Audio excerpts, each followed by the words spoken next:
Haleluya, haleluya, haleluya. Shalom, salam sejahtera bagi kita semuanya. Bapak dan Ibu, saudara-saudariku yang dikasihi Tuhan, kita bersyukur atas kebaikan, rahmat, dan anugerah Tuhan yang selalu tersedia bagi kita.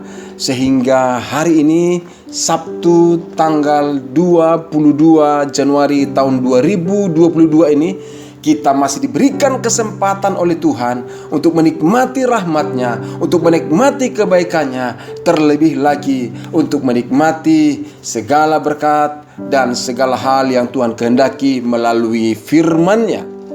Dan di kesempatan yang berbahagia dan sangat baik ini, saya mau mengajak Ibu Bapa membaca Kitab Ester pasal yang ke-10 ayat pertama sampai dengan ayat yang ketiga.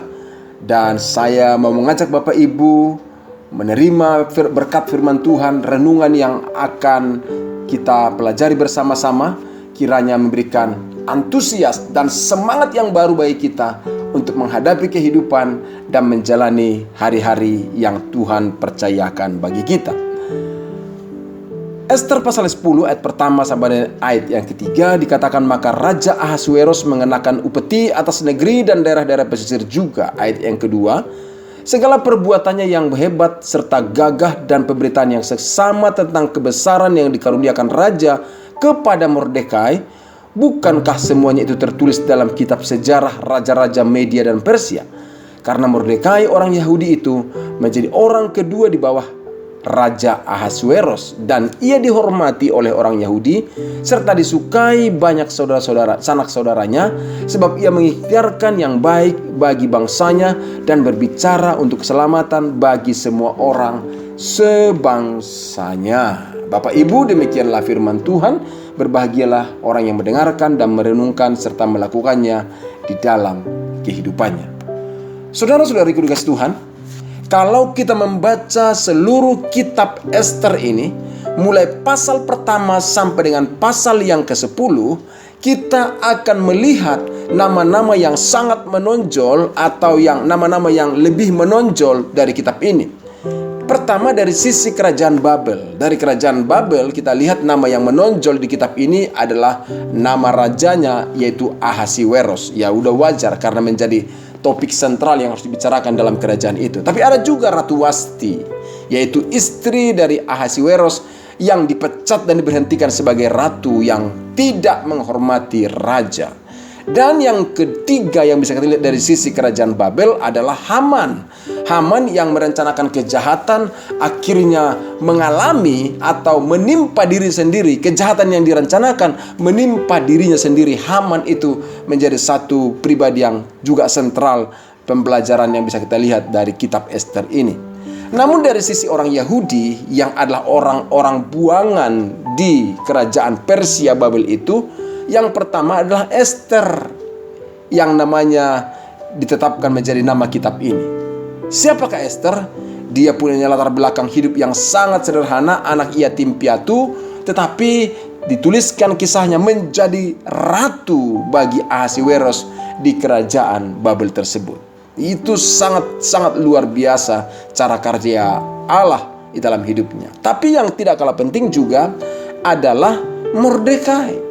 Mordekai ini adalah orang tua asuh Ester, atau jelasnya mantan orang tua asuh Ester. Memang masih ada hubungan persaudaraan dengan Ester, masih ada hubungan famili dengan Ester. Dan Mordekai ini dijelaskan menjadi seorang yang sangat-sangat gigih dalam berjuang.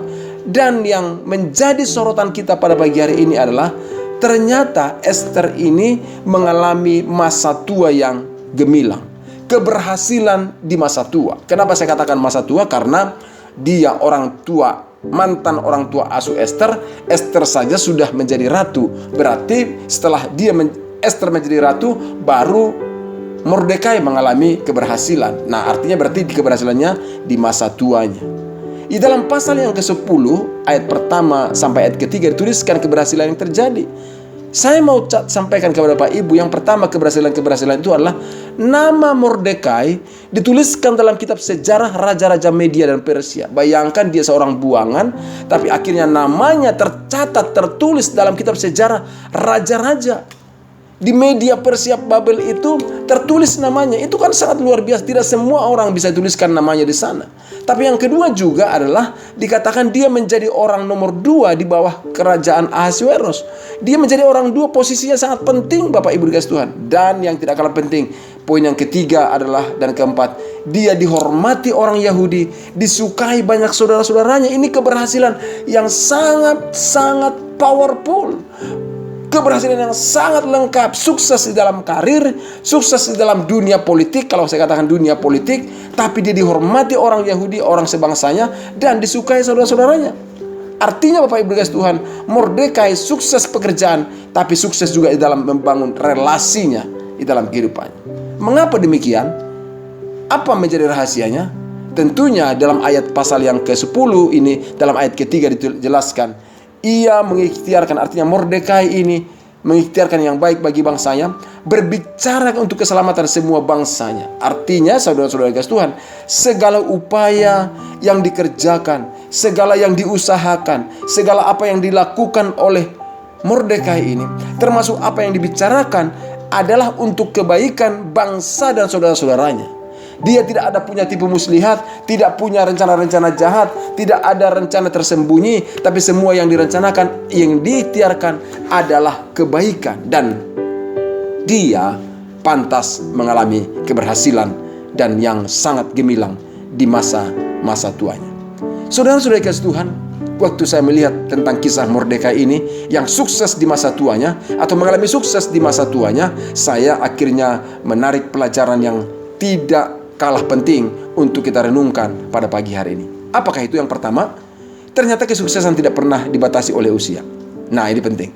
Kesuksesan tidak pernah dibatasi oleh usia. Jangan berkata karena sudah tua, karena sudah usia begini gak mungkin lagi mengalami keberhasilan. Saya beritahu, Mordekai mengalami kesuksesan di masa tuanya. Dan kalau Mordekai bisa mengalaminya, Bapak Ibu kasih Tuhan, saya percaya orang yang berharap kepada Tuhan, orang percaya kepada Tuhan, dia juga bisa mengalami keberhasilan dalam kehidupannya kapan dan dimanapun. Yang terpenting adalah kita harus selalu berusaha agar hidup kita memberikan dampak yang positif dan melakukan yang baik, melakukan yang berdampak, melakukan yang bermanfaat dimanapun kita berada, kapanpun kita berada. Kita punya prinsip, kita harus melakukan yang terbaik. Nah, ini dia, kesuksesan akan menghampiri dimanapun dan kapanpun. Yang kedua, Bapak Ibu dikasih Tuhan, keberhasilan yang mulia adalah hasil perjuangan. Jangan berpikir Mordekai bisa seperti itu, sukses seperti itu, asal-asal terjadi begitu saja, ujuk-ujuk terjadi tanpa latar belakang. Tidak. Dia adalah seorang pejuang yang hebat, pejuang yang handal, dan perjuangannya adalah dikatakan memberi dampak yang baik dan positif bagi orang lain. Dia berjuang untuk melakukan kebaikan dan dikatakan mengikhtiarkan segala yang baik bagi bangsanya, dan juga melakukan perjuangan yang baik juga untuk apa? Untuk Raja Ahasweros yang pernah dilindungi, di mana dia mendengarkan ada orang merencanakan pembunuhan kepada raja. Artinya semua yang dialami adalah hasil perjuangan. Sekali lagi, keberhasilan itu hasil perjuangan, bukan karena hasil rekayasa, bukan karena hasil KKN, bukan hasil nepotisme, bukan. Dia seorang buangan, tapi itu hasil perjuangan. Dan saya beritahu, mari terus berjuang, mari kita terus melakukan apa yang dapat kita lakukan secara positif. Dan saya mau katakan, keberhasilan yang mulia akan menghampiri kehidupan orang yang melakukan seperti itu. Yang ketiga yang bisa kita lihat, menjadi pribadi yang merencanakan dan membicarakan yang baik bagi setiap orang akan menjadikan hidupnya sebagai pribadi yang disayangi. Saya bangga sekali Nehemia ini disayangi. Mordekai ini, berulang kali saya katakan Nehemia. Mordekai ini disayangi, dihormati. Wah, ini merupakan hal yang sangat baik. Karena saya katakan ada orang pejabat atau orang yang sukses, orang yang kaya, tapi tidak dihormati, tapi tidak disayangi. Tapi ini Mordekai sukses secara karir politik, sukses secara posisi dan jabatan dan juga pekerjaan, tapi dia juga dihormati oleh bangsanya dan juga disayangi oleh saudara-saudaranya. Disukai saudara. Ini sangat baik kan? Ini sangat-sangat luar biasa.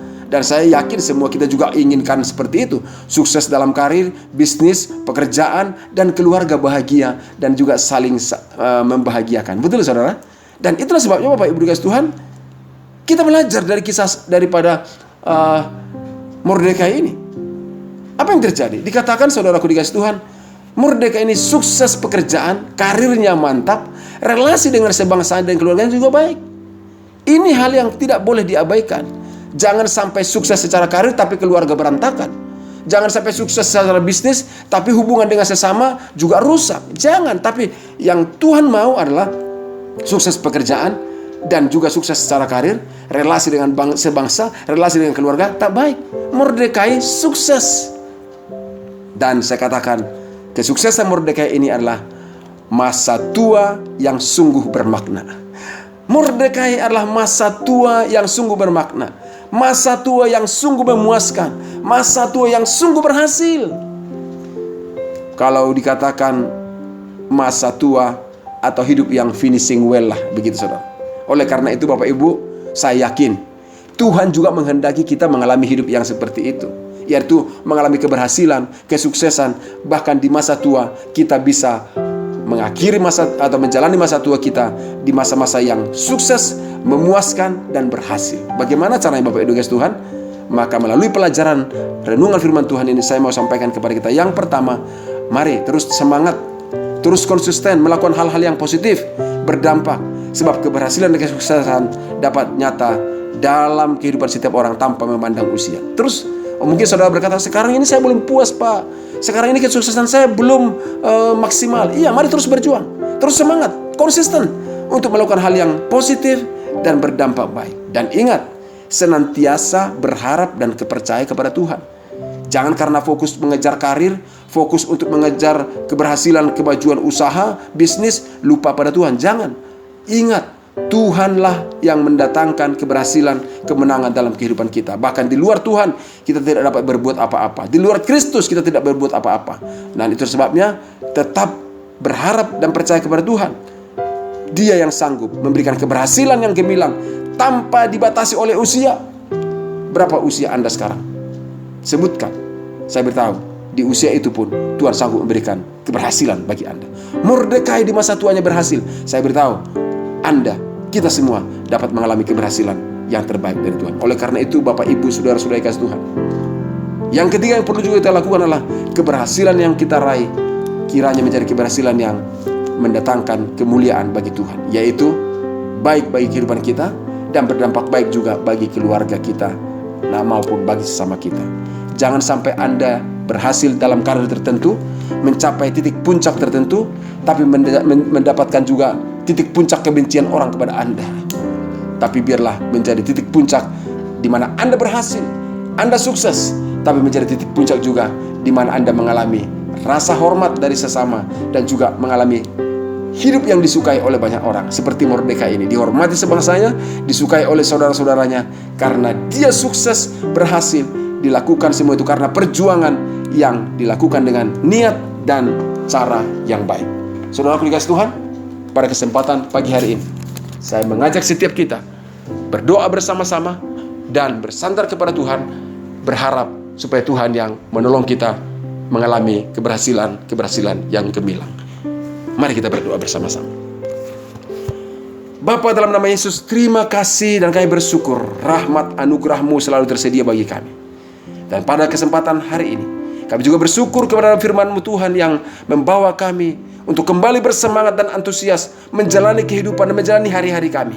Karena kami tahu keberhasilan, kesuksesan, hidup yang bermakna, hidup yang memuaskan bisa terjadi di dalam kehidupan setiap orang tanpa memandang usia. Hamba berdoa dalam nama Yesus, bagi saudara-saudaraku yang mendengarkan podcast ini, mendengarkan renungan ini, yang masih usia muda, berikan semangat antusias untuk berjuang.